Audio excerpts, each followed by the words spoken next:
The morning sun cast long shadows across the weathered fence posts as Margaret Calloway stepped onto her porch, coffee mug in hand. 8 years had passed since she'd spoken more than a handful of words to another living soul, and that suited her just fine. The silence had become her companion, as reliable as the sunrise that painted the Montana sky each dawn. She had learned to read the land like scripture. Every creak of the old ranch house, every shift in the wind, every distant call of the cattle told her what she needed to know.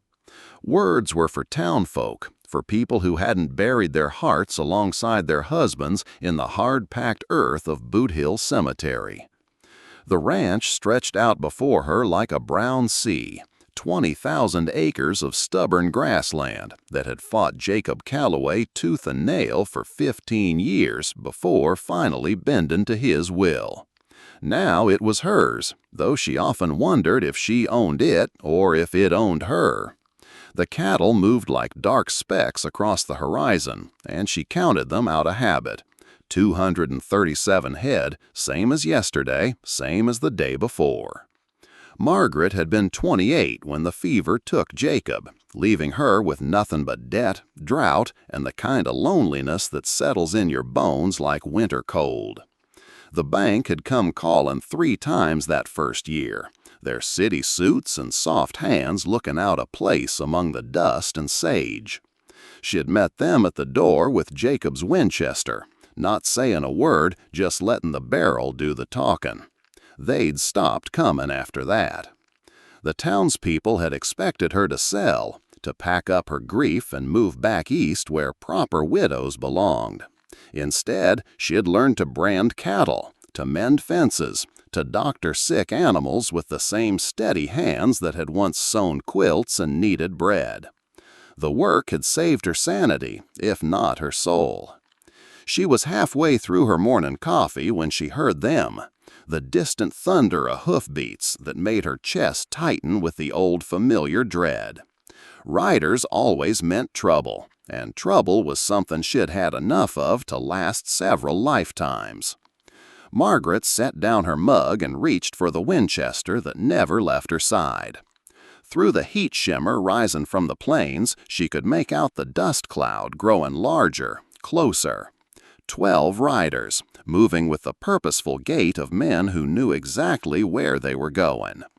She recognized the lead rider before he was close enough to make out his face, Big Jim Thornton, tall in the saddle like a tree that had learned to ride. The man had been Jacob's friend once, back when friendship meant something more than keeping your enemies close. Now he's the law in Copper Creek, wearing a badge that had come with more strings attached than a marionette. The riders pulled up at her fence line, a wall of dust and leather and steel that blocked out the morning sun. Margaret stepped down from her porch, the Winchester cradled in her arms like a sleeping child. She'd learned long ago that men respected 2 things above all else: silence and the promise of violence. Margaret. Big Jim touched the brim of his hat, his voice carrying the weight of 8 years' worth of unspoken words. Been a long time. She said nothing, just shifted her weight slightly, letting the morning light catch the barrel of her rifle.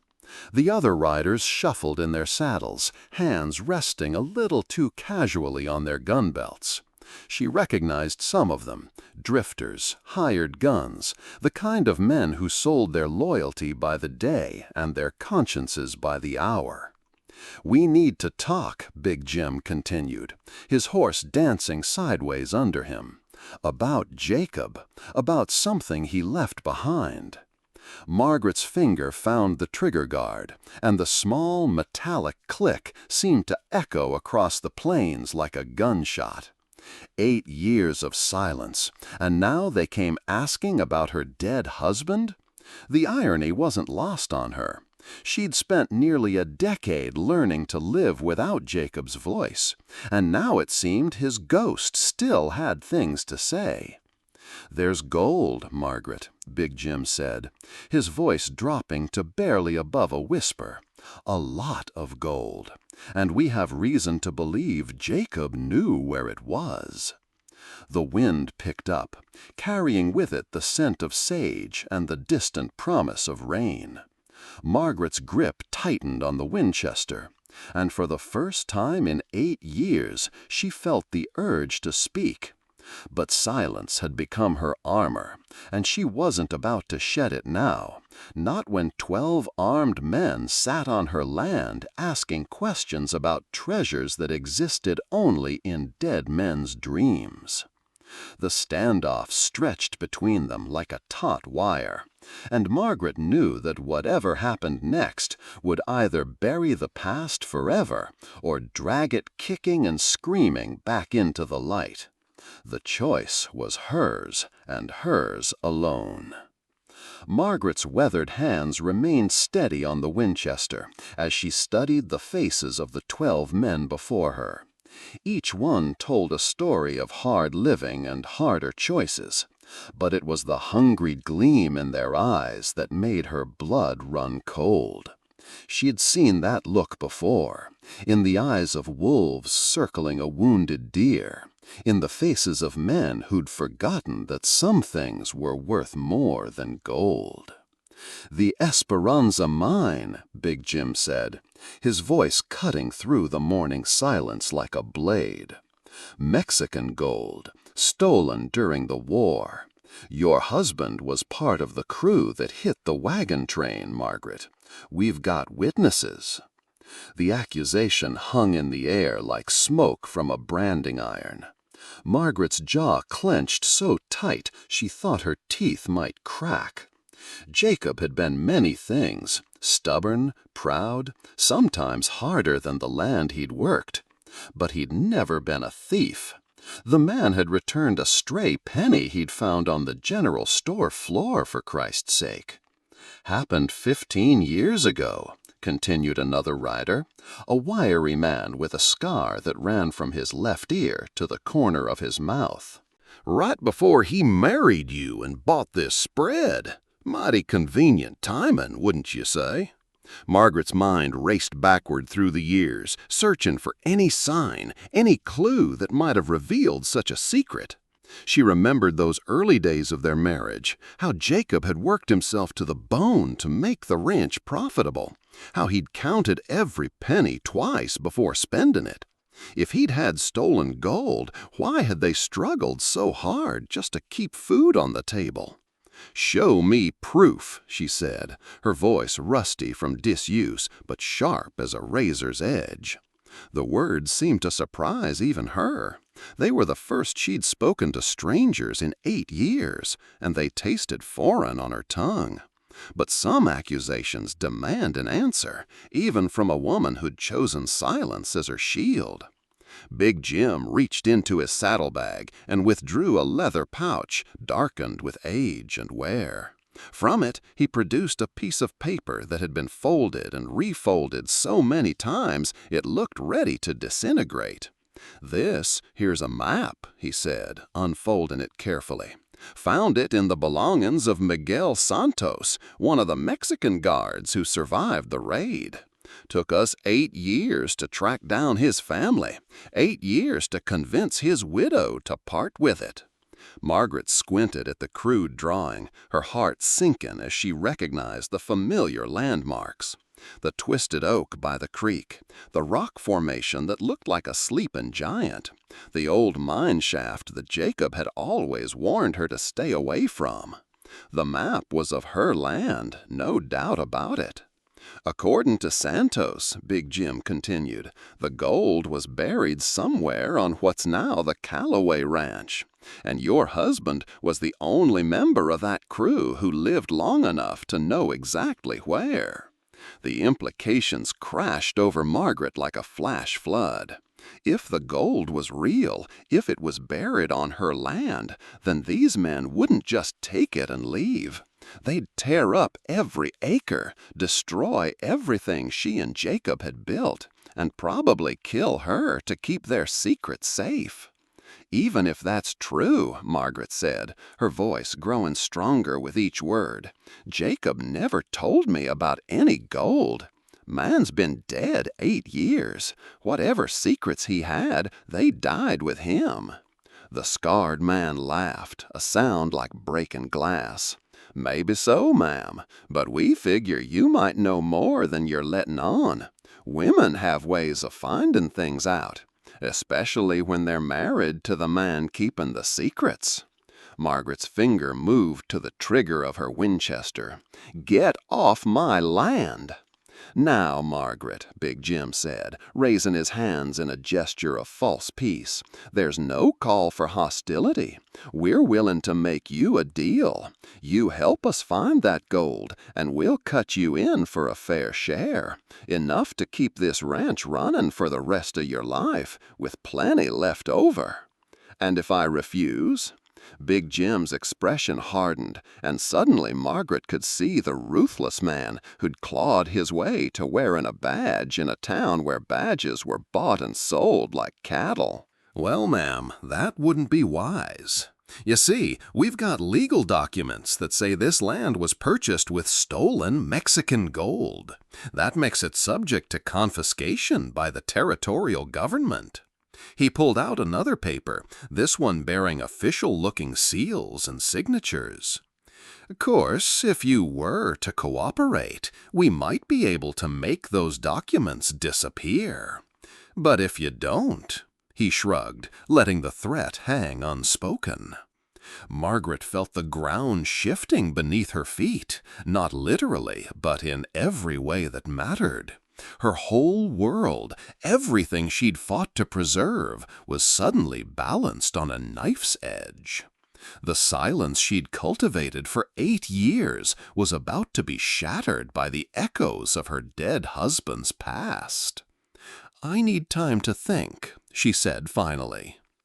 "Time's something we don't have much of," Big Jim replied. "Word's already spreading about that map. Every treasure hunter and outlaw between here and San Francisco is gonna be heading this way once they hear about it. You want to protect what's yours, you're gonna need our help." The 12 riders began to shift in their saddles, and Margaret realized this wasn't a negotiation, it was a siege. They weren't going to ride away and leave her in peace. They were going to stay, watching and waiting until she gave them what they wanted. As if reading her thoughts, Big Jim nodded toward the ridge that overlooked her ranch. "We'll be making camp up there. Give you tonight to think it over, but come morning, we're gonna need an answer." The riders turned their horses and began the slow climb toward the ridge, their dust cloud painting the sky brown against the blue. Margaret stood in her yard, the Winchester heavy in her hands, and watched them go. For 8 years, she'd been the only human soul on 20,000 acres of Montana wilderness. Now she was surrounded by wolves, and the silence that had been her sanctuary was about to become her prison. As the sun climbed higher, casting short shadows across the ranch yard, Margaret Calloway began to plan for the fight of her life. The sunset painted the Montana sky the color of blood and fire as Margaret Calloway stood at her kitchen window, watching the smoke rise from the camp on the ridge. 12 men, 12 guns, 12 reasons why tomorrow might be her last day on Earth. But she'd made her decision, and it had nothing to do with fear. She'd spent the afternoon in Jacob's study, a room she'd avoided for 8 years because it smelled too much like his tobacco and too much like the life they'd planned together. Hidden behind a loose board in the wall, she'd found what she was looking for. Jacob's journal, written in his careful script, telling a story she'd never heard. The truth was worse than she'd imagined, and better than she'd hoped. Jacob had been part of the crew that hit the Mexican gold wagon, but not by choice. He'd been captured by bandits, forced to help them at gunpoint, and had watched in horror as they'd murdered the innocent guards. When the chance came, he'd helped 2 of the Mexican soldiers escape, giving them horses and supplies from his own meager possessions. The gold had been buried, just as Big Jim claimed, but Jacob had never known the exact location. That knowledge had died with the bandit leader, a man named Coronado, who'd been shot down by a posse 3 days after the raid. Jacob had spent years trying to find the cash, not to claim it for himself, but to return it to the Mexican government and clear his conscience. The journal's final entry, dated just days before the fever took him, revealed the truth that would save Margaret's life or end it. The gold is cursed. Every man who's looked for it has died badly. Miguel Santos was right to give up the search. Some treasures are bought with too much blood to ever bring peace to those who find them. Margaret closed the journal and made her preparations. She loaded every gun in the house, filled canteens with water, and gathered enough ammunition to fight a small war. If Big Jim and his men wanted to tear up her land chasing ghosts, they'd have to go through her first. As dawn broke over the ridge, the 12 riders descended like a plague of locusts. Margaret met them at her fence line, the Winchester in her hands and Jacob's journal tucked into her belt. "Well," Big Jim called out, his horse prancing with anticipation. "What's your answer, Margaret?" "I'll help you find your gold," she said, her voice carrying across the morning air with the authority of someone who'd found her courage in the dark hours before dawn. "But you'll dig where I say, when I say, and if you find nothing, you'll leave my land and never come back." Big Jim's grin was sharp as a blade. "Now that's more like it. Where do we start?" Margaret pointed toward the old mine shaft, the one Jacob had always warned her away from. "There, but I'm telling you now, you won't find what you're looking for." The next 3 hours were a symphony of shovels biting into earth and men cursing the heat. Margaret watched from the shade of the twisted oak, her rifle across her knees, as the 12 treasure hunters tore into the ground around the mine shaft like hungry dogs. They found nothing but rocks and disappointment. "Maybe we're in the wrong spot," the scarred man suggested, his shirt soaked with sweat and frustration. "Try the creek bed," Margaret said, pointing to another location marked on the map. "Gold's heavy. It settles in low places." More digging, more cursing, more nothing. The sun climbed higher, and tempers began to fray like old rope. Margaret could see the doubt creeping into their eyes, the realization that they might be chasing a phantom. "This is horse shit," one of the younger riders snarled, throwing down his shovel. "She's playing us for fools." "The gold's here," Big Jim insisted, but his voice lacked conviction. Santos wouldn't have lied about something like this. Margaret stood up, the Winchester cradled in her arms like a sleeping child. Santos didn't lie. The gold was here 15 years ago, but it's not anymore. The silence that followed was deafening. 12 pairs of eyes fixed on her with the intensity of men who'd just realized they'd been played. "Where is it?" Big Jim's voice was deadly quiet. Margaret pulled Jacob's journal from her belt and held it up like a shield. "According to my husband's records, the Mexican government sent agents to recover their stolen gold in 1858. They found it exactly where Coronado buried it, loaded it onto wagons, and took it back to Mexico City. The mine, the creek, all of it, cleaned out 7 years before you boys showed up." The silence stretched like a taut wire, broken only by the distant lowing of cattle and the whisper of wind through the sage. Margaret could see the rage building in their faces, the kind of anger that comes from realizing you've been chasing shadows. "You knew," Big Jim said, his hand moving toward his gun. "You knew all along." "I suspected," Margaret replied, her voice steady as granite. "But I had to be sure. Now I am." The standoff lasted 30 seconds that felt like 30 years. 12 men with their hands on their guns, facing one woman with a rifle and the truth. Margaret had played her hand, and now she'd live or die by the cards she'd been dealt. It was the scarred man who broke first, his gun clearing leather with the speed of a striking snake. Margaret's Winchester barked once, and the man tumbled backward off his horse, his chest blooming red against the morning sky. Chaos erupted. Horses reared and screamed as guns blazed in all directions. Margaret dove behind the oak tree, working the lever of her rifle with practiced precision. She'd learned to shoot rabbits and coyotes during the long, hungry years after Jacob's death, but men weren't much different, just bigger targets with more to lose. When the smoke cleared, 6 of the 12 riders lay still in the dust. The rest, including Big Jim, were spurring their horses toward the horizon, leaving their dead behind like discarded playing cards. Margaret stood up slowly, her ears ringing from the gunfire. The silence that followed was different from the quiet she'd known for 8 years. It was the silence of a storm that had passed, leaving the air clean and bright. She walked to the house and poured herself a cup of coffee, her hands steady despite everything that had happened.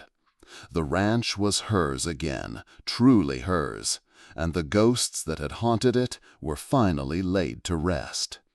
As she sat on her porch, watching the sun climb toward noon, Margaret Calloway allowed herself a small smile.